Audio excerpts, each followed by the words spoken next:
Ẹ káàsán gbogbo ilé.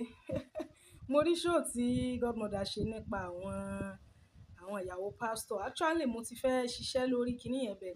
Mo ṣì ń pray fún grace pé k'Ọlọ́run fún mi ní grace to be able to present it because as much as we gather information from different sources, we understand pé nǹkan tí wọ́n ń sọ òótọ́ ni, ó dẹ̀ true. Ṣé o wá báyìí bet? Mo try láti pè sórí show yẹn. The first time tí mo pè mí tẹ̀ wọ́n pé mi ní enough card. Ìgbà tí n fi get card báyìí, mo rí pé call ti pọ̀ lórí live stream yẹn, so mi ò ráyè pè wọlé mọ́. So I want to say that we are not disputing the fact that all these things they are very true. And as for many people tí wọ́n sọ pé àwọn ọkùnrin àwọn pastor yẹn náà ń hùwà tí ò dáa táwọn ìyàwó wọn ò fi gbà fún wọn, ẹ kọ́kọ́ kó yẹn kúrò níbẹ̀. All this deprivation of a thing yìí is common. Àwọn Christian náà máa ń ṣe bẹ́ẹ̀ jù. Ṣé ẹ ti rí táwọn ìyàwó pastor yẹn àwọn ní pabambarì? Torí wọ́n ti mọ̀ wípé pastor kò lè ní alternative. But by the grace of God nísìn àwọn conferences tó máa ń ṣe ń sìn àwọn pastor's wife conference yẹn, wọ́n ti ń include kinní yẹn sínú curriculum wọn tí wọ́n ń ṣe ní conference. Then wọ́n ti ń gbé àwọn therapist wá tí ó ń kọ́ wọn ní various techniques. Then apart from that, àwọn míì wà tó yẹ pé wọ́n jẹ́ àwọn ìyàwó pastor bẹ́ẹ̀ yẹn. Nǹkan tí mo ń try láti explain nìyẹn nígbà tí mo pè sórí show wọn bẹ́ẹ̀. Ẹ mọ̀ èrò pọ̀ tó ń pè so mi ráyè ṣàlàyé dáadáa. Àwọn obìnrin míì wà tó yẹ pé wọ́n láwọn wà circumcised ni. Ṣé ẹ mọ̀ pé ẹni tó bá ti ní circumcision tó ti wà circumcised bẹ́ẹ̀ yẹn, reaction ẹ̀ máa yàtọ̀ sí ẹni tí ó jẹ́ pé kò wà circumcised. Èmi as a person, I intentionally concentrate on men's sexuality. Èmi ò fi bẹ́ẹ̀ because àwọn ọkùnrin tẹ́ bá study nípa sexuality ọkùnrin, you understand it faster. Àwọn obìnrin máa ń wà complicated.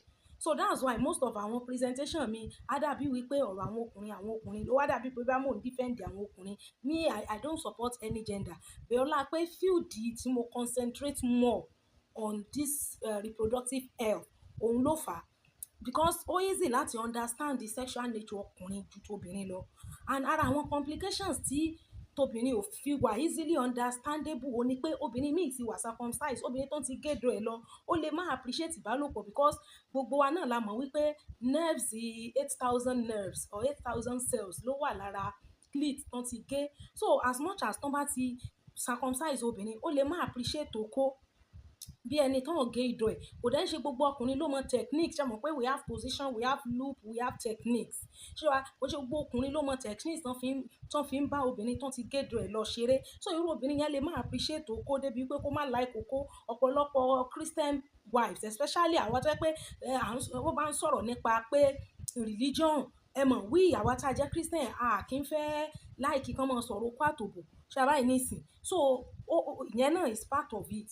Wípé circumcision pé àwọn míì wà tó ti circumcise àwọn, so ni ò jẹ́ káwọn ó like okó and some other things. So those are the things tó yẹ pé ó lè fa gbogbo àwọn nǹkan yẹn. Then gbogbo àwọn reason táwọn tó ń pè sórí show yẹn tí wọ́n sọ, èmi ò rí kankan gẹ́gẹ́ bí genuine reason bẹ́ẹ̀. So talking about character, all those ones are secondary. Ẹni tó ṣàfẹ́ o ti rí ìwà ẹ̀ kó tó rí pé ó fẹ́, kò dẹ̀ sí any excuse kan. Èmi believe pé ẹni tó bá ti fẹ́ yàn, ó ti lẹ́tọ̀ọ́ láti bá yàn sùn at any time nìyẹn. Ṣé bá yìí nísìn àwa tá bá mọ̀ pé àti ìfẹ́ dóko, ẹ jẹ́ á dúró sílé bàbá wa. Ìwọ tó ti wà lábẹ́ okó, tó ti lọ́kọ, o gbúdọ̀ dóko ni. Kò sí pé bóyá èèyàn ṣẹ̀ṣẹ̀ ń ṣe excuse kan. Now the point tèmi wá fẹ́ mú jáde ńbẹ̀ ni pé godmother ma, you are not considering the longevity of that relationship. Fine, a fẹ́ fún àwọn pastor tó ń sunkún òbò, tó ń jìyà òbò ní obìnrin. It doesn't take us a second. Tí n bá place update nísìn pé gbogbo ẹ̀yin tí yóò bó oúnjẹ mọ́ bọ̀, wọ́n á rọ́ gìrì wá. Kódà kí n charge, they will pay. But kí ni continuity? Kí ni future relationship yẹn? Ẹ má gbàgbé mà pé àwọn ọkùnrin yìí they are Christians. They are pastors for that matter. Christians are not trained to be polygamists. Christians are not trained to keep two women. Kò fi bẹ́ẹ̀ sí more wisdom tó gbogbo àwọn tó ń sunkún sórí voice note yín mà, tó ń send voice note pé yóò bó ń jà wọ́n yẹn, ẹ̀mí wọn ò gbé obìnrin méjì. Ẹ̀mí wọn ò gbé kán níyàwó kán ní girlfriend gan ká mọ́ ti sọ pé wọ́n á fẹ́ yàwó méjì. even though it is not a sin, but the training we receive, all these things I'm saying is a self-discovered truth. It's not as if pé wọ́n kọ́ wa níbì kan, fúnra mi ni mo discover ẹ̀ as a result of research, studies and learning ni mo tó get to know that all of these things are not sins. It's not a sin, but even tó o bá ń ṣẹ̀ṣẹ̀ ǹjẹ́ a ní ọgbọ́n láti lè ṣe. Ẹni tó sunkún wá tó níyàwó bó ń jẹun, fine, we understand the place of character, we understand the place of self-centeredness. Ọkùnrin mi wà self-centered, ọkùnrin mi ò ní wà. Òun ló fà á tí ìyàwó fi ń gbóbò pamọ́ fún wọn. Kákàntì ẹ̀ ní secondary nìyẹn. The primary thing, ẹni tẹ́ fẹ́ fún pastor nísìn, ṣé ẹni yẹn mọ̀ pé pastor yẹn kàn fẹ́ mọ̀ fún ṣe sexual satisfaction? Because it's not difficult to matchmake people, but kí ni future matchmake yẹn? Kí ni future relationship yẹn? Fine, mo like the fact pé ní concluding part yín ẹ sọ wípé it's not compulsory pé kí ìrìn àjò yẹn kàn jọ bímọ fúnra wọn o. Ǹjẹ́ obìnrin lè gbà? Àbí ǹjẹ́ ó jẹ́ nǹkan tó dáa fún obìnrin pé kí wọ́n kàn máa fi ẹ́ ṣe balancing? Àwọn obìnrin míì wà tẹ́ pé wọ́n ready láti lọ́kọ mọ́, kankan sáré yẹn kan tán jọ mọ́ wa bára wọn sùn. Ǹjẹ́ value tí irú obìnrin yẹn place on herself, ǹjẹ́ ó jẹ́ a very good value? Ṣé ẹ rí gbogbo àwọn pastor tó ń sunkún òbò yìí, wọ́n kàn ń tàn yín jẹ ni mà. Wọ́n máa padà sọ́dọ̀ ọkọ wọn, sọ́dọ̀ ìyálé, the first wife tán ní òdà yẹn, ọ̀dọ̀ ẹ̀ náà máa padà sí. Mo rí tí woman kan pè towards the end of the show tán ní àwọn rí tí mo pè tí mo ń sọ pé ẹ má gbóbìnrin fáwọn pastor wípé wọ́n sì máa padà sọ́dọ̀ ìyálé, pé àǹtí Bọ́sẹ̀ yẹn ò parọ́ o. Mo gbọ́ tí woman kan pè bẹ́ẹ̀ towards the end of the show. It is the truth, especially when you're dealing with Christians. A lot of them are deceptive. Mi sọ pé pastor pé ìyàwó wọn ò fìyàwó bò jẹ wọn o, but that same person tán ní kò dáa, tán ló ti fẹ́ payé àwọn jẹ́, ẹpọ̀n ti ń ró àwọn, ẹpọ̀n àwọn ti fẹ́ bẹ́, àtọ̀ ti rọ́jí àwọn lẹ́pọ̀n, àwọn òróbòdó, àwọn òrígbàṣe, àwọn òráwòṣe. Woman tán ló fẹ́ pa àwọn yẹn, ọ̀dọ̀ ẹ̀ náà máa padà sí. Àìmọye irú ẹ̀, àìmọye cases ẹ̀. We understand fact pé fine, if you connect people together, you have done your own, your hands are clean. Tó bá wù wọ́n kàn fira wọn ṣe, tó bá wù wọ́n kàn fira wọn pa. But the follow up activity tó máa ṣẹlẹ̀, ṣé all these men, Christian men for that matter, they will just make use of this woman tẹ́ máa gbé fún wọn. They will, at the long run, they will go back to that woman tán pè lájẹ̀ tán ló fẹ́ pa àwọn kò ń fáwọn lóbòdó yẹn, ọ̀dọ̀ ẹ̀ náà máa padà sí. Wọ́n á jálè jù sílẹ̀ lẹ́ni. I'm telling you, àìmọye irú wọn ní DM tó yẹ pé we are still treating their case. Ẹlòmíì ti bímọ kan bímọ méjì. Àti the man plus the first wife náà máa jọ combine together lé this second one lọ. So ìyẹn lèmi fẹ́ kí àkọ́kọ́ consider ni mo ṣe ń try láti sọ wípé why can't we solve the problem from the root? Because tá a bá fix the problem yẹn, I think that will be better than we looking for alternative. Don't let us forget that these are Christians. They are not trained or wired to believe that àwọn lè lóbìnrin méjì, even though many of them have wives that they keep elsewhere, that they keep somewhere. But the principal aim and objective of pé ká gbé obìnrin fún wọn ni pé wọ́n kàn fẹ́ bóbìnrin yẹn sùn. Ǹjẹ́ wọ́n wà prepared? Ǹjẹ́ wọ́n ṣe tán láti maintain relationship pẹ̀lú obìnrin yẹn? Obìnrin yẹn náà, ǹjọ́ náà ó mọ ṣe ìbálòpọ̀, yóò mọ ṣe relationship yẹn pẹ̀lú wọn láì jẹ́ pé òun náà make demand. These are the things. And at the same time, don't let us forget that these people are pastors. Ministry wọn wà bẹ́ẹ̀, wọ́n gorí àga wàásù. All of those things can also cause distraction. Wọ́n ní mo ṣe ń try láti sọ pé if God will give us grace to be able to either God has been helping you, whether tẹ́ bá ṣe stage show for them or like a conference online, maybe they'll be able to go through some training so they'll be able to know what to do. Because if we say that ká lọ take alternative yẹn, ǹjẹ́ a mọ effect tí yẹn náà tún fà? Because I am 99.9% sure pé àwọn obìnrin tẹ́ ẹ máa associate máwọn pastors yìí, wọn ò lè pẹ́ lọ́wọ́ àwọn pastor yẹn mà, wọn ò lè pẹ́ o. àwọn pásítọ̀ yẹn á padà sọ́dọ̀ àwọn ìyàwó wọn. Àwọn tí wọn ò pásítọ̀ gan tó bá ń dètè èèyàn tó jẹ́ married man kò sẹ́jọ́ tó lè rò fún ẹ láyé, kódà kó sọ wípé ìyàwó òun ò dáa, ó jáyà òun sí òhò, ọ̀dọ̀ ìyàwó yẹn ló máa padà sí. And I thank God that somebody called on that same show telling you wípé mi ò parọ́, òótọ́ ni. I've dealt with this different kind of people on this issue, and I know what it was. I know what they would. All these people, there are a lot of them on the comments, on the DM. Àwọn obìnrin míì wà tó jẹ́ wípé àwọn àti ọkọ wọn ti ní àwọn májẹ̀mú tó ṣe wípé it's not the fault of the man.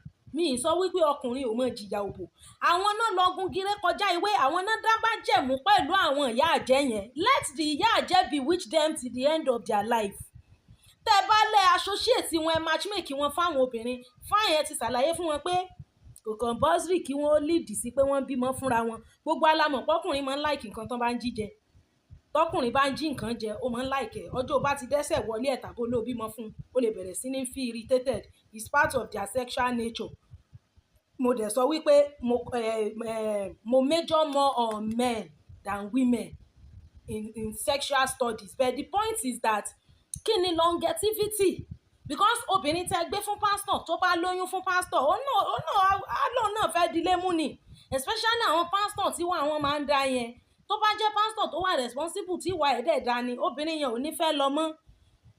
Ṣé kò ní fa another wàhálà? Tó bá dẹ̀ lóun fẹ́ tí yẹn ní òkè kó lọ fẹ́ òun, tó bá fẹ́ ṣó ti wà prepare láti níyàwó méjì. Àwọn loopholes, àwọn potholes tèmi fẹ́ try láti explain yẹn, bẹ̀ network ò jẹ́ kí call mi clear dáadáa lórí show yẹn. Màá crop side ibi tí mo ti pè, màá screen record ẹ̀, màá gbé sẹ́yìn fídíò yìí. So ilé mi ṣe ń sọ pé we should try and fix the issue. Àwọn obìnrin míì wà tó jẹ́ pé wọ́n láwọn wà circumcised ni, àwọn míì wà tó ṣe pé wọ́n ní one excuse or the other. Àwọn míì ní ọ̀rọ̀ ẹnu ọkùnrin míì pé kò kí ń dá pẹ́ lómi, a máa sọ̀rọ̀ burúkú, sọ̀rọ̀ àlùfàǹṣá. These are the little things that we think we can, if God will give us grace to fix it. Because àwọn ọkùnrin yìí wọ́n ṣe fewé boyán fún. Tẹ́ bá lẹ̀ fún wọn lóbìnrin sìn. Mo sì treat kéèsì kan lẹ́nu ọjọ́ mẹ́ta yìí, bóyá around February, ní gẹ́ẹ̀ kan tó ní reverend kan fẹ́ ń pamọ́ tí yẹn tún máa gbowó lọ́wọ́ ẹ̀. Orí platform yìí láti raise little change kan fún ọmọ òun kó lọ fi bẹ̀rẹ̀ iṣẹ́ rẹ̀ padà, because máa yẹn ti rí pé ó ti gba gbogbo owó ọwọ́ ẹ̀. I need to call the man and talk to him. Kódà kò gbé call gan. It was one baba in Ìbàdàn ló pé ẹni tó ń já call mọ́ létí ó rá bẹ́tà kó tètè pick call ló tó ṣẹ̀ṣẹ̀ wá gbé. If not, ó ti trash ọmọ yẹn off. The same ọmọ tó sọ wípé òun ló fẹ́ pé ìyá yáàdì ẹ kò ṣe dáadáa sí ẹ, ọ̀dọ̀ ìyá yáàdì yẹn ló padà sí. So deception, all these men are deceptive. Èmi dẹ̀ mọ̀ pé life yìí ò balance. Tó bá fẹ́ yàwó tí ò bá ṣe dáadáa sí ẹ, is your own àgbélébù. Fine, tókùnrin bá fẹ́ yàwó tó pọ̀, wọ́n sọ pé yóò torí ẹ̀ lọ sọ́run àpáàdì. But àwọn pastor clear, the scripture ó wà clear nípa tiwọn pé tó bá ti fẹ́ yàwó, ẹni tí ó darí ìjọ gbọ́dọ̀ jẹ́ ọkọ aya kan. Kò ní tó bá jẹ́ pé kì í ṣọkọ aya kan, kò ní yóò lọ sọ́run àpáàdì, ó kàn ní kò lè darí ìjọ ni. Tó túmọ̀ sí wípé ẹyọ kan yẹn náà ni. Ìyẹn tó máa kọ́ àwọn èèyàn lẹ́kọ̀ọ́ pé kí wọ́n máa lajú lẹ́lẹ̀ before they make their choices. Ìní mò ń try láti sọ pé àwọn obìnrin tí wọ́n máa ń ní excuse, one or two excuse, if they be able to fix it and block all the loopholes and potholes, to be able to settle it at that level of pé ẹ wá ń fún wọn, ẹ̀ ń gbóbìnrin fún wọn. Wọ́n understand fact, ó kàn lè jẹ́ pé bóyá ẹ fẹ́ fi ìyẹn spite wọn so that àwọn inú ilé náà lè ṣe correction. But even if you are not using it to spite them, if it is real that you actually plan to give them, all these men wọ́n ṣe fewé boyán fún mà, wọ́n á sì padà sọ́dọ̀ àwọn ìyàwó wọn yẹn ni. They will go back to their ìyàwós. Wọ́n á wá já ẹni yìí kulẹ̀lẹ̀. Kò dẹ̀ sí ni ìwọ tó bẹ̀rẹ̀ relationship pẹ̀lú èèyàn tó ní okay, you want to set boundaries, but this is the boundary. It's something that has to do with your emotions. A time will come that you start having, your emotion will start attaching with that man. Ṣó máa ń rí bẹ́ẹ̀ mọ́? Ẹni tẹ́ ní òkè àbímọ fúnra wa, àwọlé àfẹ́ra wa, a kàn mọ́ bára wa ṣe zìnà. Tí zìnà tán bá ṣe zìnà, tí oyún bá dé, tí yẹn lòun ò yọyún, tí ò ní di wàhálà. And I'm very sure àwọn obìnrin yẹn náà máa padà lose, because all these men, they will go back to that ìyálé. It is not a lie o. Àwọn especially àwọn Christian men wọ́n á padà sọ́dọ̀ àwọn ìyálé. Ibo lẹni eléyà fojú sí ni mo ṣe ní ọkùnrin tó bá lóun jìyà òbò tí ò bá rí yà òbò yẹn yanjú fún rẹ̀ kó máa bá yí ni, because ẹ̀yin tẹ́ máa associate wọn, tẹ́ máa connect wọn mọ́bìnrin míì ní ìsinyìí báyìí, the future of that relationship, how long is it going to be? Báwo ló ṣe máa last? Because to connect people together is not a problem. Majority àwọn míì tán tiẹ̀ náà ń ṣe matchmake kan gan tiẹ̀ lérò tó wà láwọn míì tán ẹlòmíì bóyá lẹlòmíì ní 20,000 people, bóyá lẹlòmíì ní tó 50,000 followers, wọ́n ṣe matchmake. Bẹ́ẹ̀ mi ò mọ̀ ṣe because mo mọ̀ pé ọ̀pọ̀lọpọ̀ àwọn ọkùnrin tó ń sunkún wá yìí irọ́ lọ́pọ̀lọpọ̀ wọn pa, ẹlòmíì ìwà rẹ̀ ló ṣù débẹ̀.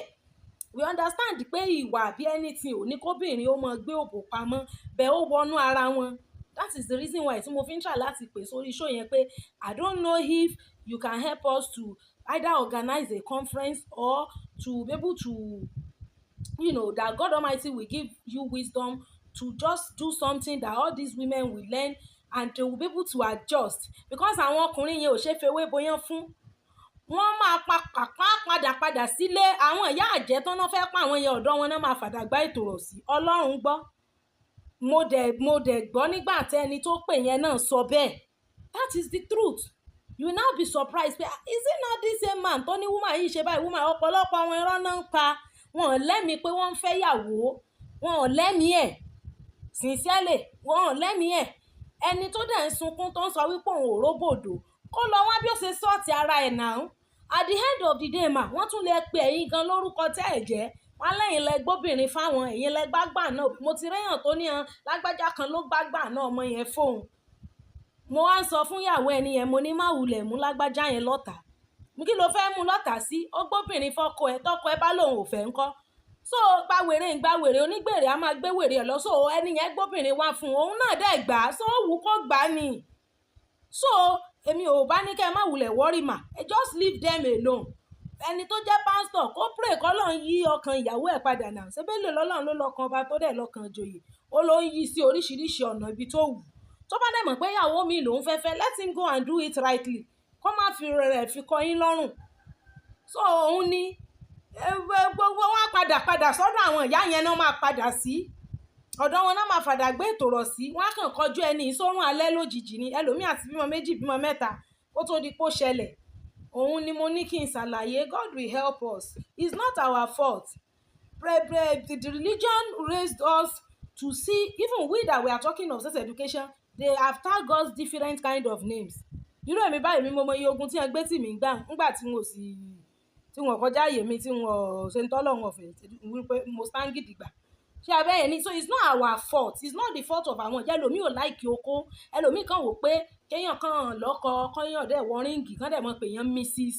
iná ni pé èèyàn lọ́kọ wà fún. Ẹlòmíì gan fẹ́ yàwó gan tí ò mọ̀ bí ó ṣe bá yàwó ẹ̀sùn sincerely. Ọlá wípé wíwá gbogbo nǹkan tí ń ṣẹlẹ̀ tó di pé àwọn èèyàn wá ń complain, wọ́n sọ̀rọ̀ síta ló tó di wípé we started learning about all of these things. So God will help us. Ní èmi ní kémi sọ tí mo fi ń pè tó dàbí pé I'm pleading on their behalf pé ẹ má gbóbìnrin fún wọn. Fine, tẹ́ bá gbóbìnrin fún wọn, àwọn obìnrin yẹn wọ́n á máa date wọn, but kí ni at the long run, kí ni longevity in the next 5 years? Will that relationship still exist? Will it still be in existence?